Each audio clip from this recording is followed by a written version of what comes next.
Welcome to another episode of Brand Chops, where we're chopping up brands to see what they're made of. I'm Zack Lemear.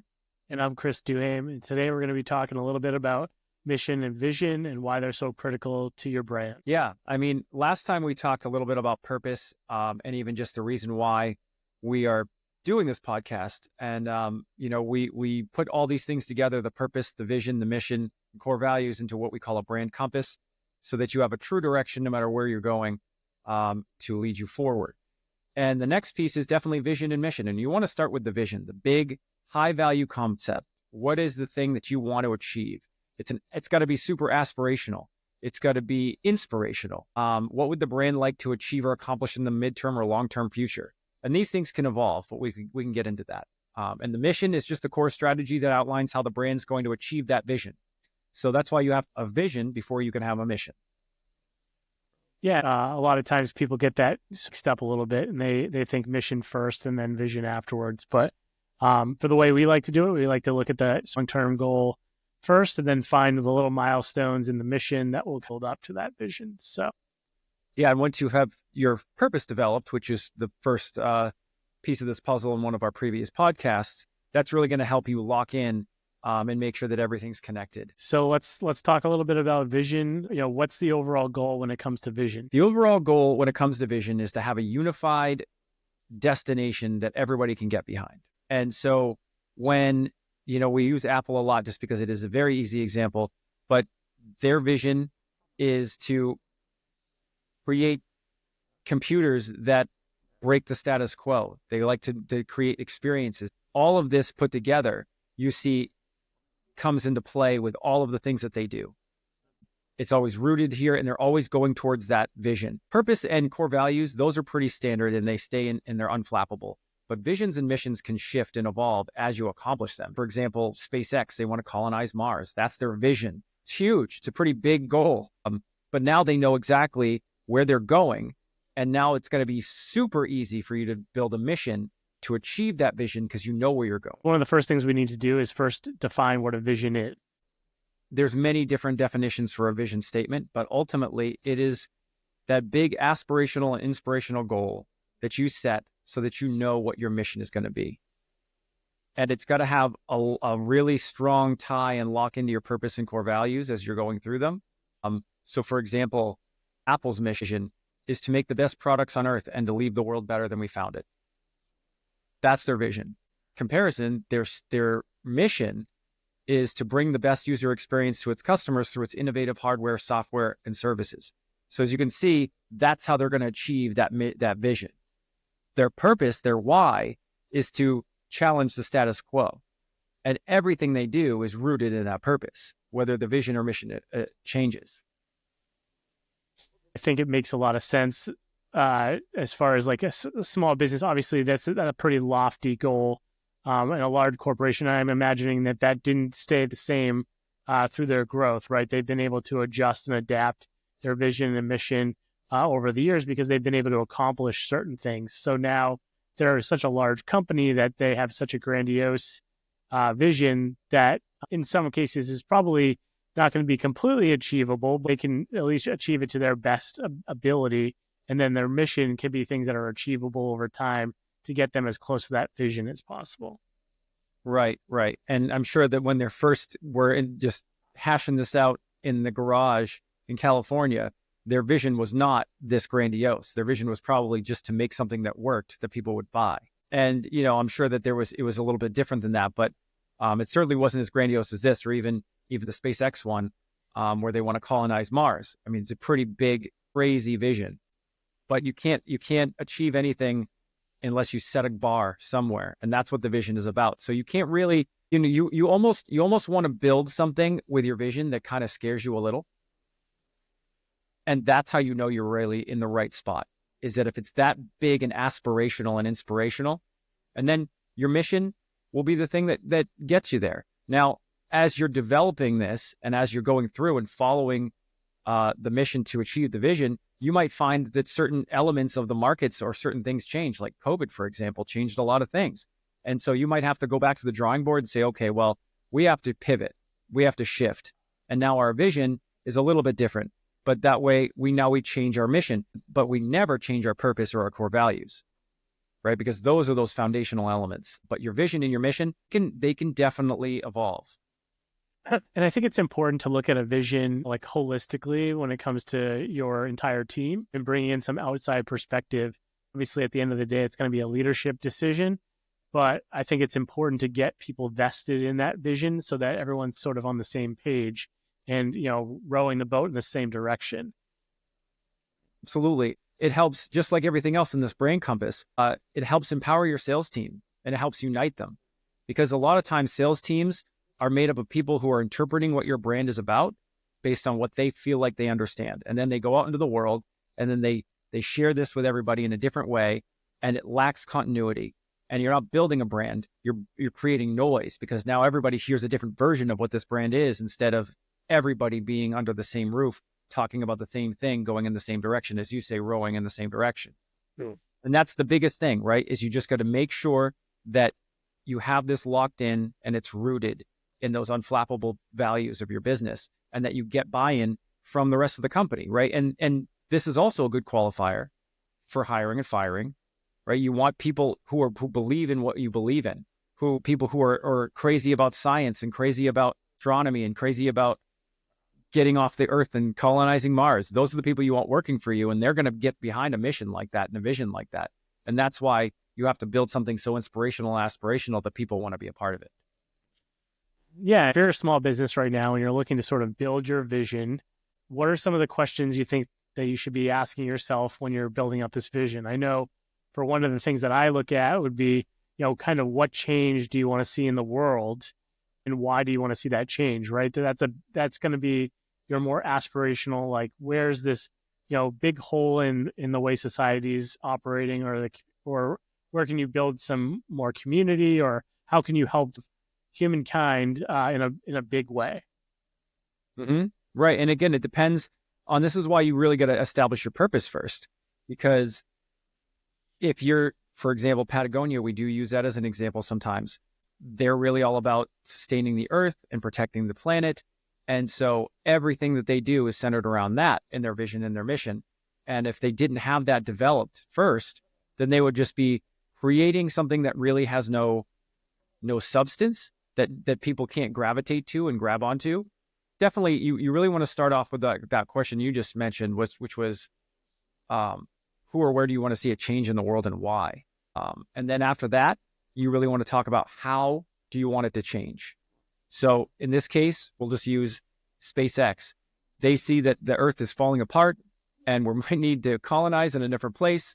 And he wants to see a sustainable way for us to evolve beyond the planet that we were born on. And how do you want it to change? By the way that he's doing things in SpaceX, right? And that's probably led a lot to him designing and inventing reusable rockets, which has never been done before. Ones that can land themselves and be reused. So it saves a ton of money. It saves a ton of resources. It actually reduces the impact on the planet because you're not throwing away all these things or having them land in the ocean for, and sink to the bottom with who knows what kind of chemicals leaching into the water. So there's a lot of things that can dictate everything you do in your business when you really have this locked in. Yeah, and I think another thing you'd want to start looking at too is, what would success look like once you're able to sort of achieve these changes, right? What are some examples of how your change to the world will affect it? How will it make it better? And what would success look like?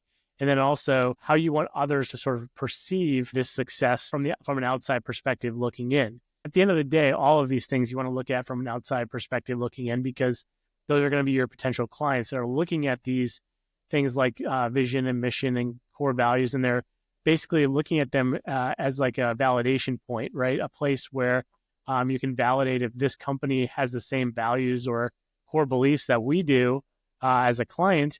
And if they do, that's a good alignment and may make sense to work with that person. So you want to always look at all of these things from an outside perspective looking in, because they're, at the end of the day, the ones that are going to be reading these. And it's kind of like everything we talk about when we're talking about building story for your brand and messaging.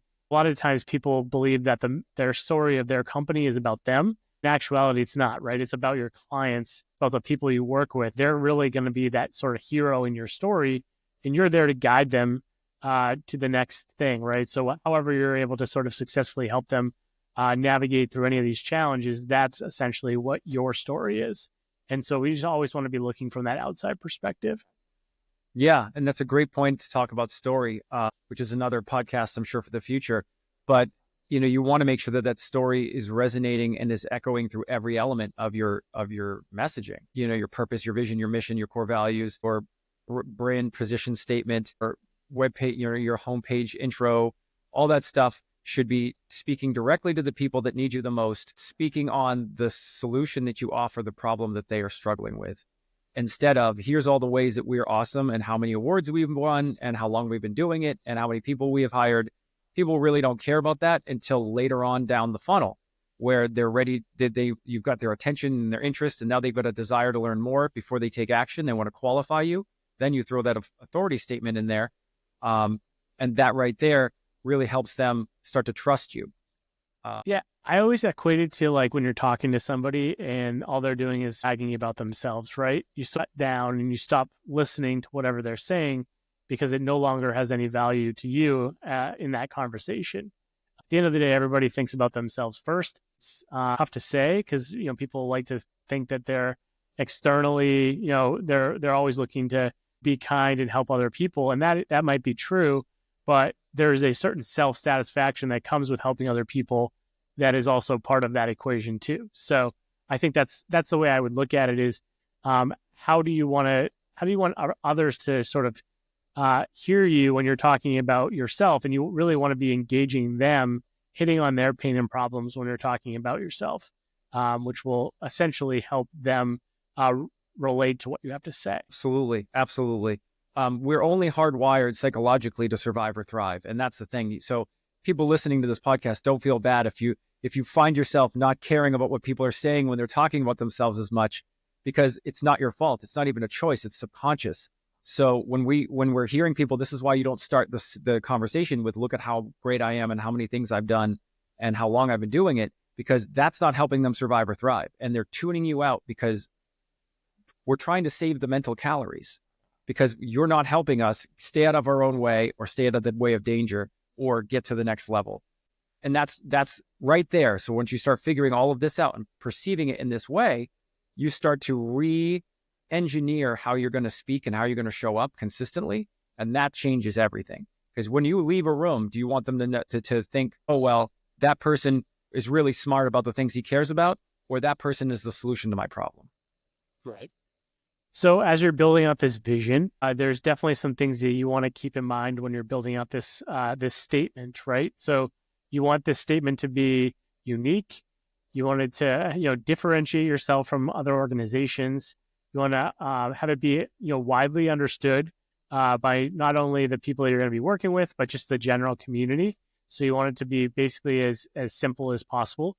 You want it to be broad, so it includes a lot of sort of diversity, a variety of perspectives. You want to make sure that it hits home. It's emotional, pulls on some of those heartstrings. You want to make sure it's super clear, not difficult to say or to think about. You want to make it simple. You want to make it timeless. So you want to make sure that it has the ability to stand time, but it doesn't necessarily have to. You can adjust it and change it over time. And then just make sure that it doesn't have any buzzwords or technical jargon. You want it to be plain English, very simple for somebody to understand.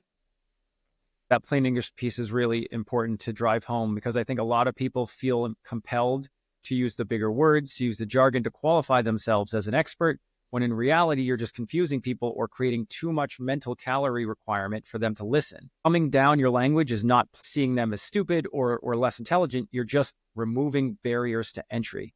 Speak to people like a 5-year-old, but without being condescending, but speak to them like a 5-year-old and they will get everything. Clarity is key, and clarity happens with simplicity.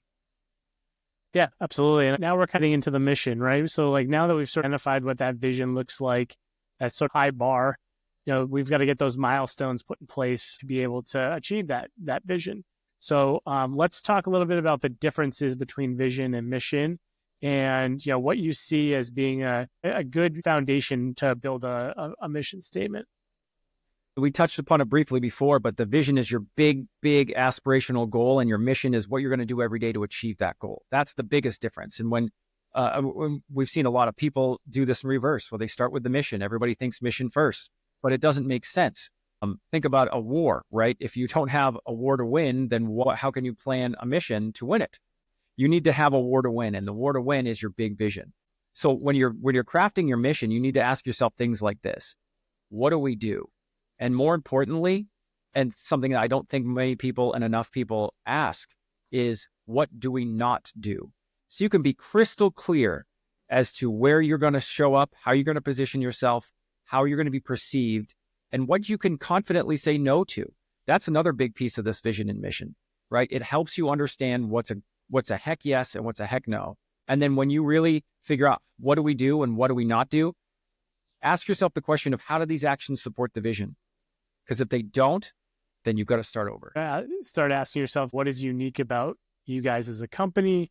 How does that sort of support that vision? And then like things like, how do we do what we do, right? So like, what are like the little things that we do differently from our competitors or just in the industry that make us stand out, that we can put into our mission to showcase those unique values, those unique things about our company that maybe another company or another competitor in the same industry doesn't do, that will still achieve the same ultimate goal or ultimate vision, but just helps us stand out a little bit more.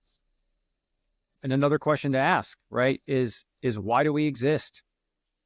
What's the reason for our existence? Is it just because you wanted to have a business and you like the idea of being a business owner? Is it because there was a unique problem in the world that you have a unique solution for?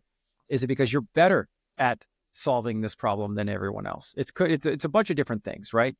Back in the day with Apple, PCs were very boring.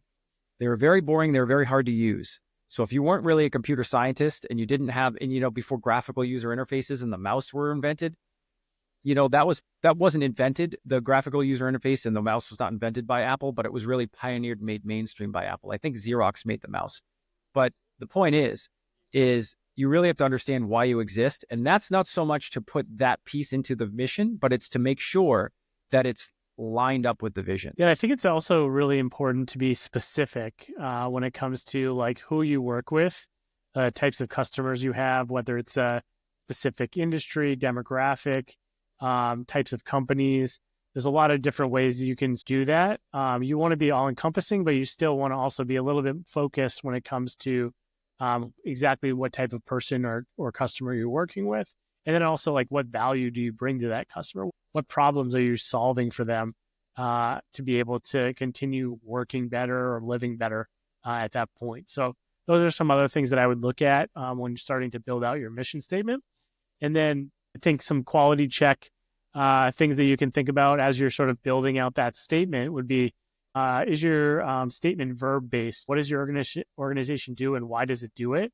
Have it be concise. Make sure it's like one line, very specific. Make sure it's outcome-oriented. So let's put the things, what are you essentially trying to achieve for your customers? Make sure it's inclusive. Have it be a little bit broad about specific group goal, but not too limiting. Have it convey the why, the why you're doing what you do. And then I always make sure that it's free of buzzwords or any sort of technical jargon, just to make sure, again, that it's on the same playing field for everyone, that may or may not be your client, just so that it's simple and, doesn't, again, use too many brain cells to be able to sort of download that information. So it's so imperative to be clear and concise. As soon as you do that, you'll see that these kind of things, these are going to help you attract better talent and retain them, better leadership and retain them. Again, and also will help you decide, is this the right customer for me? Is this the right client fit? Because whenever you're in a discovery call, you should be discovering each other, not just hoping that they'll say yes to your sale, because it's not always a good fit. And a lot of times, and we have a coach that talks to us about examples of a client that he had $1 million client. And that $1 million client seemed really great and shiny on the surface.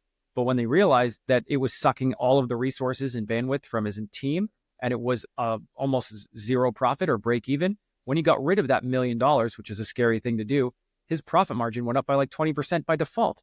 And he had a whole bunch more bandwidth for more clients that would pay him another profitable wage. So there's a lot of things that happen as a result to these mission and vision statements that are beyond just more content for the website. So I think we pretty much covered as much as we can when it comes to mission and vision. If you are building your mission and vision, want an extra pair of eyes to take a look at it, feel free to send it via email to us. We'll take a look at it, give you any initial thoughts that we have. Be happy to do that for you. So tune in next time for another exciting episode of Brand Chops, where we're chopping up brands to see what they're made of. See you guys.